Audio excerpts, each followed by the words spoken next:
Everyone नमस्कार, welcome back again to Eduwards channel. मैं आपका एजुकेटर सैयद शाहबाज दिल से स्वागत करता हूं हमारे एडुवर्ड्स चैनल पे। तो जैसा कि आप सभी लोग जानते हैं दोस्तों कि हम लोगों ने प्रीलिम के रिलेटेड फोकस डिस्कशन को स्टार्ट किया था, जो रोज़ाना हम कवर करते आ रहे हैं। तो आज जो है 9 जनवरी के जो भी इंपॉर्टेंट करंट अफेयर्स है उसको मैं आपको बताऊँगा। ओके, जो डायरेक्टली आपको यूपीएससी में पूछ सकते हैं as a form of MCQ. तो आपने अभी तक मेरे प्रीवियस वीडियोस नहीं देखे, जनवरी फर्स्ट से लेकर जितने भी वीडियोस मैंने डाले हैं, डेली डेली आप देखिएगा, अपडेट होएगा जो भी करंट अफेयर्स आ रहे हैं। राइट, तो चलिए शुरू करते हैं। शुरू करने से पहले एक छोटी सी रिक्वेस्ट है कि आप हमारे चैनल को प्लीज़ लाइक शेयर और सब्सक्राइब कर दीजिए, ताकि और नोटिफिकेशन बेल आइकॉन को भी ऑन कर लीजिए दोस्तों, ताकि जितने भी इंपॉर्टेंट करंट अफेयर्स हैं वो आपको टाइम टू टाइम जो है अपडेट मिलता रहेगा। राइट, तो इसके अलावा भी आप हमारे जो है इंस्टाग्राम चैनल पे भी ज्वाइन हो सकते हैं, जिसकी लिंक मैं आपको डिस्क्रिप्शन में प्रोवाइड कर दूंगा। ओके, हमारे इंस्टाग्राम जो भी यूज़र्स हैं, आप वहाँ पे डेली डेली अपडेट्स मिलते रहेंगे आपको, और लॉट ऑफ करंट अफेयर्स वहाँ पे शेयर किया जाता है। और इसके अलावा भी एक टेलीग्राम चैनल भी है, वो भी लिंक मैं आपको डिस्क्रिप्शन में प्रोवाइड कर दूंगा। वहाँ पे रोज़ाना आपको द हिंदू न्यूज़पेपर के एनालिसिस की जाती है बहुत ही डिटेल में। राइट, और पीडीएफ्स भी आपको वहाँ पे अपलोड किए जाते हैं दोस्तों। ओके, इसके अलावा भी जो भी मैंने ये करंट अफेयर्स पढ़ा रहा हूँ, इसके पीडीएफ भी मैं वहीं पे ही अपलोड कर दूंगा। ठीक है, आपको डेली मिल जाया करेगी। तो चलिए शुरू करते हैं। हमारा पहला करंट अफेयर यहाँ पे एक न्यूज़ आर्टिकल आप देख पा रहे हैं, इंडियन एक्सप्रेस का एक न्यूज़ आर्टिकल है। तो उन्होंने बताया कि सगोल कांगचे, जो कि एक एंशियंट पोलो ऑफ मणिपुर है दोस्तों। पोलो आप सभी लोग जानते हैं, जो घोड़े पे खेल के रेस करके खेला जाता है, बॉल को पुश किया जाता है। तो the ancient polo of Manipur played on the celebrated Manipur pony दोस्तों। ओके, तो रिसेंटली हमारे जो होम मिनिस्टर हैं अमित शाह, उन्होंने 122 foot tall statue of a polo player उसको इनाग्रेट किया है। कहाँ पे इनाग्रेट किया है दोस्तों? ये इम्फाल में इन्होंने इनाग्रेट किया है, that is capital of Manipur. और कितने फीट का है ये? 122 फुट, याद रख लीजिए। यहाँ पे आप देख सकते हैं इमेज में भी। राइट, वहाँ के जो सीएम हैं और हम उनके साथ हमारे जो होम मिनिस्टर अमित शाह, उन्होंने इसको चीज़ को इनाग्रेट किया है। और modern polo is set to be originated from Sagol Kangjei. अभी जो आप देख रहे हैं, जो मॉडर्न पोलो जो खेला जाता है, कई सारे गोल्फ कोर्सेस होते हैं, पोलो ग्राउंड्स होते हैं आपके सिटीज़ में। तो ये जो मॉडर्न पोलो खेला जाता है वो डिराइव किया गया है कांगची से दोस्तों। ओके, जो कि एक इंडिजीनियस स्पोर्ट्स माना जाता है मणिपुर का। किसका? मणिपुर का एक इंडिजिनस स्पोर्ट्स माना जाता है, जहाँ पे प्लेयर्स राइड करते हैं हॉर्सेस पे, और इसको बॉल को पुश किया जाता है। और 14th सेंचुरी का स्पोर्ट है ये। कौन सा है? 14th सेंचुरी का स्पोर्ट है। और मार्जिंग, एक फेमस प्लेयर है मार्जिंग बोल के, उनको जो है कंसिडर किया जाता है एज ए गॉड ऑफ पोलो दोस्तों। ओके, जैसे फुटबॉल में बहुत ही फेमस प्लेयर हैं, जैसे मेसी हो गया, रोनाल्डो हो गया, राइट, पेले हो गया, और बहुत इंपॉर्टेंट प्लेयर्स हैं। तो उसी तरह मार्जिंग को जो है as a god of polo consider किया जाता है। तो उसी के संदर्भ में हमारे जो मिनिस्टर हैं, home minister Amit Shah, 122 feet का पोलो प्लेयर का एक स्टैचू इन्होंने ओपन किया है। राइट, यहाँ पे आप देख सकते हैं, the Lai Haraoba festival of the state depicts the life and times of Khori Phaba, जो कि polo playing god of sports माना जाता है। इंपॉर्टेंट है, ये भी याद रख लीजिए, लाई हरोबा फेस्टिवल कहाँ पे मनाई जाती है? ये आपको मणिपुर में मनाई जाती है दोस्तों। कहाँ पे? मणिपुर में इसको मनाया जाता है। So the Manipur pony is one of the 5 recognised equines breeds of India and has a powerful cultural significance of Manipur society. और मार्जिंग पोलो कॉम्प्लेक्स भी है, उन्हीं के नाम पे एक पोलो कॉम्प्लेक्स भी खोला गया है, ताकि आने वाले जितने भी पोलो राइडर्स हैं उनको ट्रेनिंग दी जाएगी to conserve the Manipur pony. इसको हम क्या कहते हैं? मणिपुर कोनी कहते हैं। तो 2 इंपॉर्टेंट पॉइंट्स इस स्लाइड से निकल कर आते हैं।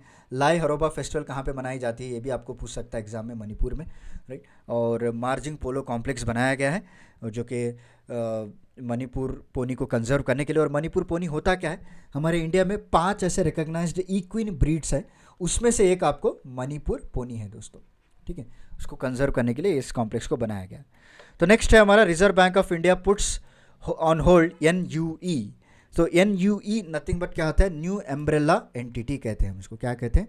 New umbrella. आप यहाँ पे स्क्रीन पे फुल फॉर्म भी देख रहे हैं, न्यू एम्ब्रेला एंटिटी दोस्तों। मैं क्या होता है NUE मैं आपको आगे बताऊंगा। So RBI set to put on hold licensing of NUE network, जो कि एक fintech institution planned as a rival to the NPCI दोस्तों। ठीक है, एनपीसीआई आप सभी लोग जानते हैं, national payment corporation of India. तो उसी के राइवल में एक एनयूई निकाला गया है, एक फिनटेक इंस्टीट्यूशन है। तो अभी उसको लाइसेंस देने के लिए आरबीआई ने क्या किया, होल्ड पे डाल दिया उसको। 6 ग्रुपिंग, जैसे कि फेसबुक हो गया, गूगल हो गया, राइट, फेसबुक हो गया, Google, Amazon, Flipkart and others have applied for NUE license, but none of them could meet the RBI expectations. Okay, जो टेक्नोलॉजी ये लोग लेकर आए हैं, इन्होंने जो है आरबीआई के सेफ्टी एंड सिक्योरिटी पॉलिसीज को सेटिस्फाई नहीं कर पाए दोस्तों। तो इसीलिए क्या किया आरबीआई ने, इनको एनयूई को लाइसेंस देने के लिए क्या कर दिया, होल्ड पे डाल दिया है। ओके, ये एंटायर करंट अफेयर्स है जो आपको जानना ज़रूरी है। तो व्हाट इज़ एनयूई, ये इंपॉर्टेंट है दोस्तों। ओके, देखिए एनयूई को बनाया गया अंडर कंपनीज एक्ट 2013। ओके, आप सभी लोग जानते हैं कंपनीज एक्ट वेरी फेमस है। 2013 के अंदर इसको डेवलप किया गया है। इसका मेन मकसद है, it will manage and operate the new payment system दोस्तों in the retail sector, such as ATMs ले लीजिए, ओके, या पीओएस ले लीजिए, यूपीआई ले लीजिए, वहाँ पे इसको मैनेज करने के लिए एनयूई इसको बनाया गया है, right. It will also manage clearing and settlement system that could be alternative to NPCI. Okay, so NPCI का अल्टरनेट की तरह भी ये काम कर सकता है, and it will allow to charge fees for transaction दोस्तों, राइट। एंड आरबीआई ने 2020 में, याद रख लीजिए 2020 में एक गाइडलाइंस को रिसीव किया था फॉर कॉरपोरेट्स, किसके लिए, फॉर कॉरपोरेट्स के लिए, टू क्रिएट फॉर प्रॉफिट एनयूईज दोस्तों। okay? उसमें प्रॉपरली सेफ्टी और सिक्योरिटी का ध्यान दिया जाएगा, बट इन्होंने जो है कई सारे पॉलिसीज़ को उल्लंघन किया है, इन्होंने प्रॉपरली इसको फॉलोअप नहीं किया है। तो इसीलिए क्या किया आरबीआई ने, लाइसेंस को होल्ड पे रख दिया है दोस्तों, ठीक है। तो होल्ड पे रखना पड़ा, फिर देखते हैं कब इसको फिर दोबारा रिवर्ट किया जाएगा, वो हमको देखना पड़ेगा। तो उससे पहले चलिए एनपीसीआई एक्सप्लेनेशन में आपको थोड़ा बहुत दे देता हूँ। आप सभी लोगों को पता है कि एनपीसीआई जो है आरबीआई और इंडियन बैंक एसोसिएशन के द्वारा इस्टेब्लिश किया गया है। ठीक, आरबीआई और इंडियन बैंक एसोसिएशन के द्वारा इसको इस्टेब्लिश किया गया है। कौन से साल में इस्टेब्लिश किया गया है दोस्तों, वो भी इम्पॉर्टेंट है। इन 2008 में इसको इस्टेब्लिश किया गया है दोस्तों। ठीक, और ये नॉन प्रॉफिट पेमेंट सेटलमेंट है, ये पूरा एंटायरली रन बाय हमारे central bank. Okay, and it is develop countries की पेमेंट रेल रोड्स, याद रख लीजिए। सो it is non profit. Third point क्या होता है इसका, non profit payment and settlement system है दोस्तों। So non profit payment and settlement, right, central bank के द्वारा इसको रन किया जाता है। और यहाँ पे आपने देखा होगा आईएमपीएस, राइट।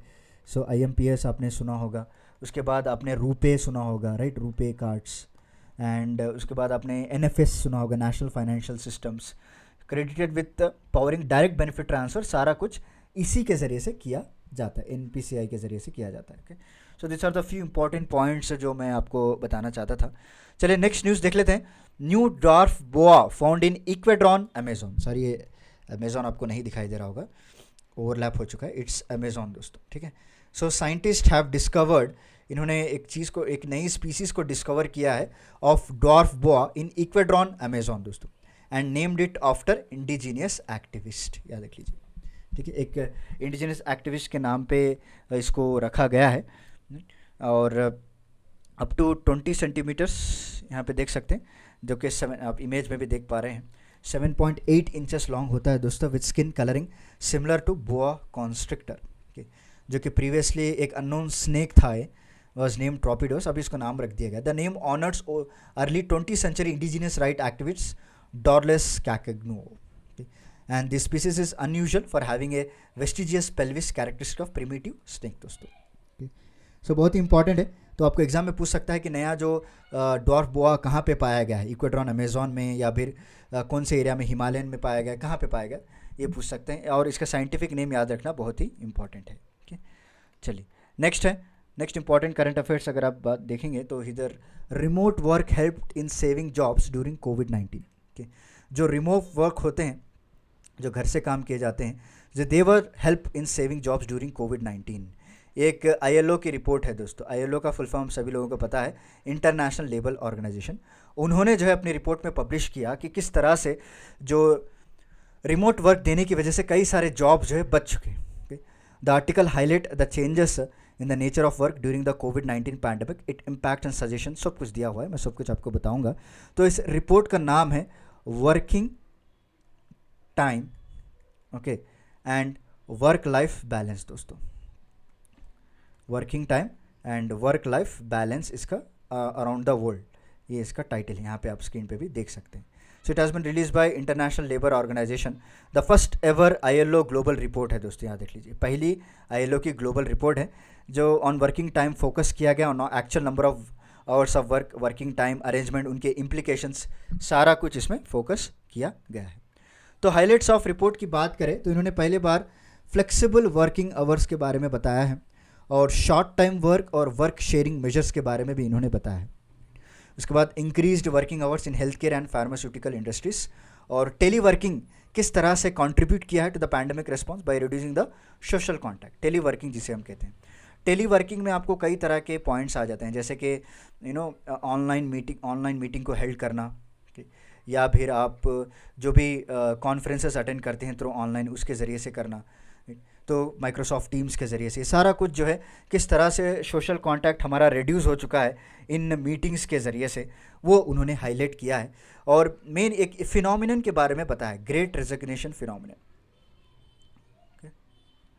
सो होता क्या, it is a ongoing economic trend, ये अभी 2021 से जो है शुरुआत हुई है, in which employees most likely in hospitality, health care, education sector have voluntarily resigned from their jobs in mass दोस्तों. तो हमको बहुत बड़ा एक ग्रेट रेजिग्नेशन देखने को मिला है. जो कोई भी लोग जो हेल्थ केयर सेक्टर में काम कर रहे थे, एजुकेशन सेक्टर्स में काम कर रहे थे, उन्होंने मास वॉल्यूम में जो है अपनी जॉब रिज़ाइन करती गई. okay?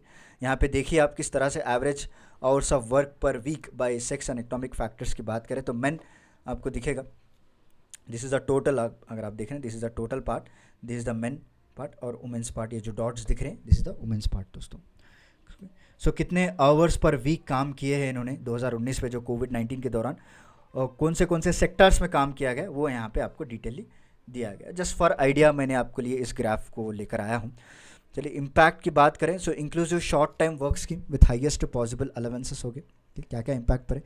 So enabled individual as well as companies, enterprises and industries to collectively reduce the hours of volume of work. ठीक है, उसका sustain purchasing power and created the possibility of cushioning the effects of economic crisis. Okay. Next, laid the ground for a better and more healthy work-life balance दोस्तों. okay. So work और healthy work-life balance के लिए करने के लिए ground work तैयार किया, और teleworking helped in maintaining organizational operation and preserving jobs. ठीक है, so these are the impact of this remote jobs देने की वजह से क्या क्या इम्पैक्ट पड़ा वो हमने देख लेते हैं. तो अभी आईएलओ ने क्या सजेशन दिया है दोस्तों. सो आईएलओ मेंबर्स का कहना है कि there must be some prescribe policies. Okay, एक ऐसी प्रिस्क्राइब पॉलिसीज हो जो कि वर्ल्ड वाइड एक्सेप्टेड हो दोस्तों. Okay, to remedy the weakness of working time instrument and become apparent during pandemic. Okay, उसके बाद large scale implementation of telework. Second suggestion उन्होंने दिया कि किस तरह से टेलीवर्क हमारा सोशल कांटेक्ट को रिड्यूस कर दिया. It's very good. अभी दोबारा से जो है कई तरह के वेरिएंट्स आ रहे हैं, तो बेहतर है कि आप मास्क वगैरह यूज़ कीजिए. तो टेलीवर्क के ज़रिए से लार्ज स्केल इम्प्लीमेंटेशन करना चाहिए, so that the nature of employment can be change in near future. Nature of employment जो है उसको हम चेंज कर सकें इन नियर फ्यूचर में. ओके, चलिए और कंक्लूजन की बात करें. देखिए, great resignation phenomenon has placed work life balance at front of social and labour market issues. Okay, but ये जो वर्क लाइफ बैलेंस पॉलिसीज है, they provide significant benefits to enterprises also as well as employers also. देखिए, ये एक win win situation की तरह इसको हम कंसिडर कर सकते हैं दोस्तों, for both employees okay and employers. दोस्तों एम्प्लॉयर्स को भी हम लोग एक विन विन सिचुएशन की तरह कंसिडर कर सकते हैं. अभी जो मेन मुद्दा है जो एमसीक्यू बनाने के चांसेस है, that is what is great resignation. Okay, so great resignation phenomenon has placed work life balance. मैंने जैसे आपको बताया, there is a substantial amount of evidence that work life balance policy provide significant benefit, जो मैंने आपको अभी बता दिया है. राइट, सो ग्रेट रेजिग्नेशन होता क्या है दोस्तों. सो great resignation is nothing but it's a big quit. Okay, it's a big quit, या फिर इसको हम ग्रेट रीशफल भी कह सकते हैं. okay? यानी एक सेक्टर छोड़ के दूसरे सेक्टर के लिए जाना. सो बिग क्विट हो गया या फिर ग्रेट रीशफल. इस अभी जो इकोनॉमिक ट्रेंड चल रहा है, अगर आप देखेंगे तो 4.3 4.3 मिलियन पीपल, कितने लोग, 4.3 मिलियन पीपल ने रिज़ाइन किया है दोस्तों। कौन से मंथ में रिज़ाइन किया? ये अगस्त 2021 का डेटा है। Up to 2,42,000 from July. अगर आप कंपेयर करेंगे, ये जो डेटा है ये पब्लिश किया गया है according to US Bureau of Labor Statistics. US Bureau of Labor Statistics के द्वारा इस डेटा को प्रेजेंट किया गया है दोस्तों। So it's a big quit, ये ऑनगोइंग इकोनॉमिक ट्रेंड है जहाँ पे वॉलेंट्रीली रिज़ाइन किया जा रहा है। ये इंपॉर्टेंट पॉइंट है। ऐसा नहीं कि आपको कोई रेसेशन आ गया है या एम्प्लॉयर्स आपको फायर कर रहे हैं, एम्प्लॉयर्स आपको फायर कर रहे हैं। No, it's a very very important term. Voluntary retirement हो रहा है, वॉलेंट्री क्विट किया जा रहा है यहाँ पे बिगिनिंग। तो इसीलिए इसको ग्रेट रेजिग्नेशन किया जाए। क्या क्या फैक्टर्स हैं यहाँ पे? कोविड पैंडमिक जो है has led people working from home and many resign to take care of their loved ones. वो भी एक फैक्टर माना जाता है। कोविड पैंडमिक की वजह से जो है जब ऑफिसर्स को बुलाया जा रहा तो वो रिज़ाइन कर रहे हैं। बर्नआउट हो गया है दोस्तों, right. So working of home and being double burden with psycho social issues की वजह से, आइसोलेशन की वजह से बर्नआउट फीलिंग आ रही है। उसके बाद एंटी वर्क मूवमेंट चल रहा है। सो एंटी वर्क मूवमेंट जो 2021 से जो है बहुत ही स्ट्रांगली डेवलप हुआ है लेबर कंडीशंस में, क्योंकि यहाँ पे जो है वर्किंग आवर्स तो बढ़ा दिए गए बट वेजेस नहीं बढ़ा इन लोगों को, वेजेस नहीं बढ़े but working hours they have increase it. So इसीलिए उसके बाद गिग इकोनॉमी हो गया, freelancers gig worker became strong during this pandemic period. और स्किलिंग हो गया दोस्तों, moon lighting in the new fields also meant leaving the conventional job, ताकि नए नए स्किल्स को सीख पाए। एंड गिग इकोनॉमी जो है फ्रीलांसर्स उनको बहुत बड़ा जो फ्रीलांसर है उनको बहुत ही डेवलपमेंट हमको देखने को मिला है। Okay, this are the few topics, few basic points of the great recognition. चलिए चलते हैं नेक्स्ट है। First all India annual state minister conference on water vision at 2047 held in Bhopal दोस्तों। ओके, तो पहली यहाँ पे भोपाल में एक कॉन्फ्रेंस को रखा गया है। तो इसमें कई तरह के इनिशिएटिव्स लॉन्च किए गए हैं। पहला अगर आप देखेंगे तो national framework on reuse of treated waste water किस तरह से करें। इसके अलावा भी हम लोगों ने एक नेशनल फ्रेमवर्क भी जारी किया है फॉर सेडिमेंटेशन मैनेजमेंट दोस्तों। Next, sedimentation management enables optimal utilization of reservoir capacity, और इनका मेन फोकस रहेगा adaptive structural and functional measure दोस्तों, राइट। उसके बाद जल शक्ति अभियान के बारे में बताया गया, जिसके आप सभी लोग जानते हैं कैच द रेन बोल के जो ये रखा गया था, aims to nuts rain water harvesting structure. और inauguration of sub portal of Jal Itihas दोस्तों, एक जल इतिहास के नाम का एक पोर्टल भी इन लोगों ने इनाग्रेट किया है इस कॉन्फ्रेंस में। ओके, जल इतिहास they will develop about the water heritage structure for more than 100 years old, जो भी होते हैं उसको डेवलप किया जाएगा, राइट। और वाटर विजन पार्क भी प्रपोज किया गया है to promote the idea of afforestation to achieve the goal of water conservation. और key features of water and allied resource information management की बात करें तो वो भी इसमें बताया गया है दोस्तों, ठीक है। चलिए, significance of the conference nothing but यहाँ पे कई तरह के गवर्नमेंट प्रोग्राम्स, गवर्नमेंट स्कीम्स को जो है एकजुट होकर काम करने की बात की गई है। सो प्रॉपर प्लानिंग के बारे में डिस्कस किया गया है। And it is also highlighted the focus on 4 E's। Okay, this is very important. 4 E's क्या क्या है दोस्तों? इकोलॉजी हो गया, ओके, इक्विटी हो गया, राइट, एफिशिएंसी हो गया एंड इकोनॉमिक्स हो गया दोस्तों। तो वाटर कंजर्वेशन में इन चारों ईज का ध्यान रखने की बात किया गया है। इकोलॉजी का भी ध्यान रखना है आपको, इक्विटी का भी ध्यान रखना है, उसकी एफिशिएंसी कम ना हो उसका भी ध्यान रखना है, और इकोनॉमिक्स भी प्रॉपरली उसका ध्यान रखना है। So this are the main points which was discuss in the conference which was held in Bhopal. Okay, तो चलिए नेक्स्ट चलते हैं। Census postponed by least 4 years to 2024-25। Office of the registrar general and census commissioner of India ने कहा है कि census को postpone कर दिया गया टू 2024 एंड 25 को दोस्तों, क्योंकि on going COVID pandemic the office of RG has extended the deadline of freezing of administrative boundaries by June 30, 2023। Okay, क्योंकि as per the census rule 1990 the boundaries of administrative unit shall be frozen from the date intimated by census commissioner. Census commissioner जो है जब date दे देते हैं तो उससे पहले पहले जितने भी स्टेट के बाउंड्रीज हैं उसको हम डिसाइड कर लेते हैं दोस्तों, एज़ पर रूल 8 के हिसाब से, ठीक है। तो 1990 का एक रूल है, बट इन्होंने क्या किया, इस डेट को पुश करके अभी क्या कर दिया है, जून 30 कर दिया है दोस्तों 2023। क्यों? रीज़न क्या बताया? पैंडमिक की वजह से ही रीज़न है। क्योंकि नए नए वेरिएंट्स निकल कर आ रहे हैं, तो that's why as the general election are schedule for early 2024 it would not possible to conduct census operation. और 2024 में तो इलेक्शंस हो रहे हैं, तो वहाँ पे तो सेंसस कंडक्ट नहीं कर पाएंगे, तो इसलिए पोस्टपोन कर दिया। सो सेंसस प्रोसेस की बात करें, before every census the states are required to provide information to RGI on the changes in the number of administrative units, like towns में, डिस्ट्रिक्ट्स में, उनके बाउंड्रीज में अगर आप कुछ चेंजेस करना चाहते हैं, क्योंकि आप सभी लोग जानते हैं इन सालों में कई नंबर ऑफ डिस्ट्रिक्ट्स को बनाया गया है। ओके, सपोज़ कर्नाटक मान लीजिए, एपी मान लीजिए, ओके, तेलंगाना में देख लीजिए, कई तरह के नए नए डिस्ट्रिक्ट्स फॉर्म हो चुके हैं, तो उनके बाउंड्रीज़ को प्रॉपरली रजिस्टर करना पड़ेगा ओके डेटा में। तो इसीलिए अभी नंबर ऑफ डिस्ट्रिक्ट देखिए, अब सब 640 इन 2011, अभी 736 हो चुके हैं। इनको रजिस्टर करने के लिए हमको आरजीआई को इन्फॉर्मेशन प्रोवाइड करनी पड़ेगी दोस्तों।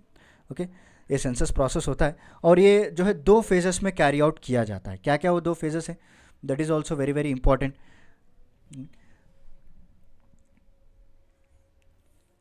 सो house listing and house census एक फेज़ हो गया।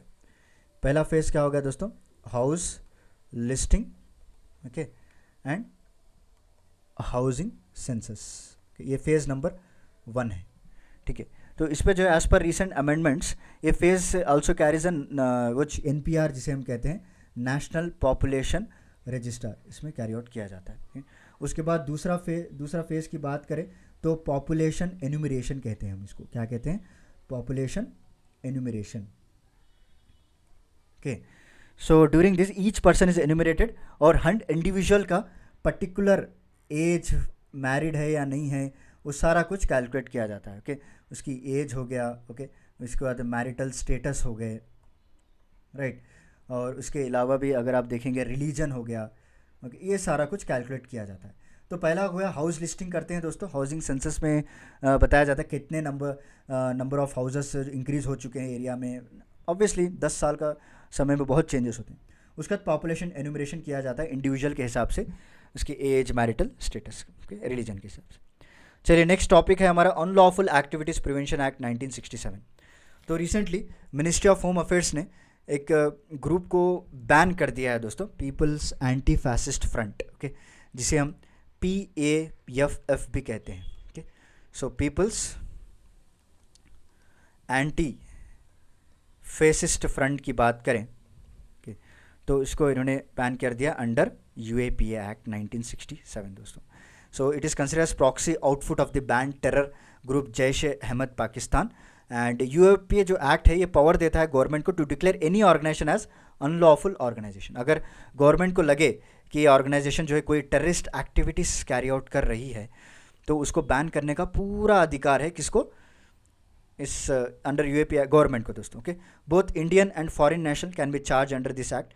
और ये ट्राइब्यूनल बॉडी ये जो है हेड करता है हाई कोर्ट जज दोस्तों, जो कि सेंट्रल गवर्नमेंट के द्वारा इसको अपॉइंट किया जाता है। ये इमेज पे मत जाइए, this is wrong image, actually update हो गया है यहाँ पे। नेक्स्ट देखते हैं UAPA एक्ट की बात करें। जैसे मैंने कहा कि गवर्नमेंट को फुल पावर देता है दोस्तों कि कोई भी ऑर्गेनाइजेशन को they can declare as terrorist organization. Okay, both Indian and foreign national can be charge under it, this is very important point. Not only Indian के, फॉरेन नेशनल्स को भी हम चार्ज कर सकते हैं इसमें।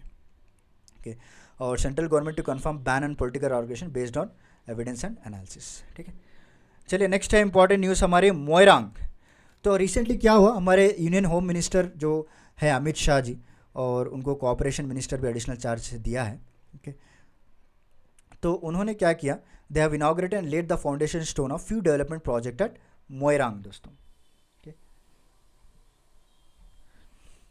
सो Manipur also unveiled 165 feet tall tri colour historic Azad Hind Fauj headquarters at Moirang which is tallest national flag in north east. Okay, so यहाँ पे हमारा इंपॉर्टेंट करंट अफेयर्स ये बनता है कि नॉर्थ ईस्ट में कौन सा टॉलेस्ट ट्राई कलर है, वो आज़ाद हिंद फौज है, आज़ाद हिंद फौज, this is very very important.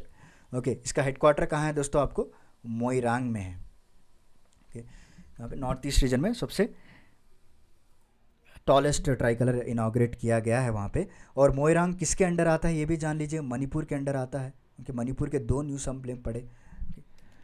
चलिए नेक्स्ट अबाउट मोइरांग की बात करें, एक small town Bishnupur district of Manipur. इसके हिस्टोरिकल इंपॉर्टेंस की बात करें तो World War II के दौरान मणिपुर जो है आईएनए वालों का हेडक्वार्टर था दोस्तों। आईएनए का फुल फॉर्म क्या है?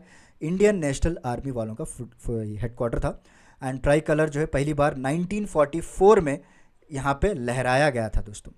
और कल्चरल इंपॉर्टेंस की बात करें तो यहाँ पे मोइरंग हैरोबा फेस्टिवल मनाया जाता है, जो कि वेरी वेरी इंपॉर्टेंट फेस्टिवल है, बहुत बार एग्जाम में क्वेश्चन पूछा गया है दोस्तों। ओके, और कंबा दोम्बी डांस यहीं से ओरिजिनेट हुआ। इकोलॉजिकल अट्रैक्शन सेंद्रा आइलैंड है, केबल लॉमजाओ पार्क है और लोकतक लेक यहाँ पे है। Okay, so this is very very important point, Manipur Moirang. Okay, चलिए नेक्स्ट है हमारा प्लेसेस इन न्यूज़ की बात करें तो सूडान दोस्तों। ओके, सूडान रिसेंटली न्यूज़ में है, यहाँ पे आप देख सकते हैं। So it is bordered by Egypt, Libya, Chad, Central Africa Republic, South Sudan, Ethiopia, Eritrea and Red Sea को ओपन अप है ये। ठीक है, यहाँ पे आप देख सकते हैं it is open up to Red Sea. और इसका कैपिटल क्या है दोस्तों? खरतोम कैपिटल है इसका, Khartoum. Okay, Khartoum is a capital. Both White Nile and Blue Nile along with Atbara river coverage, ये आपको ग्रेट नाइल फॉर्म करते हैं सूडान में। और यहाँ पे आपको एक फेमस माउंटेन है जिसका नाम है मर्राह, मर्राह माउंटेन है, उसके वेस्ट की तरफ यहाँ पे आपको देखने को मिलेगा, दैट इज़ मर्राह माउंटेन। ठीक है, तो चलिए नेक्स्ट यहाँ पे आप खुला देख सकते हैं। देखिए सूडान, सूडान का कैपिटल खरोम है दोस्तों। Okay, it was border with blue Nile, यहाँ पे रेड सी के ओपन अप किया गया है वहाँ पे, तो क्लियरली आपको यहाँ पे दिखा होगा Libya, Egypt, Chad, Ethiopia, Eritrea, Central African Republic, South Sudan, okay, Democratic Republic of Congo, ये यहाँ पे टच नहीं होता, साउथ सूडान को टच होता है, right. This are the important boundary. So South Sudan भी जो है न्यूज़ में रहा है, राइट, साउथ सूडान में न्यूज़ में रहा है। इससे पहले मैं आपको ये बताना चाहता हूँ कि सूडान क्यों न्यूज़ में रहा है। रिसेंटली क्या हुआ, इंडियन आर्मी जो है, ठीक है, उन्होंने अपने has deployed its largest contingent of women दोस्तों। ओके, जो भी कंटिजेंट ऑफ वुमेन है, पीस कीपर्स, यू आप सभी लोग जानते हैं, एबेई बोल के एक जगह है सूडान में, तो वहाँ पे कंटिजेंट ऑफ वुमेन को डिप्लॉय किया है for for piece under UN mission.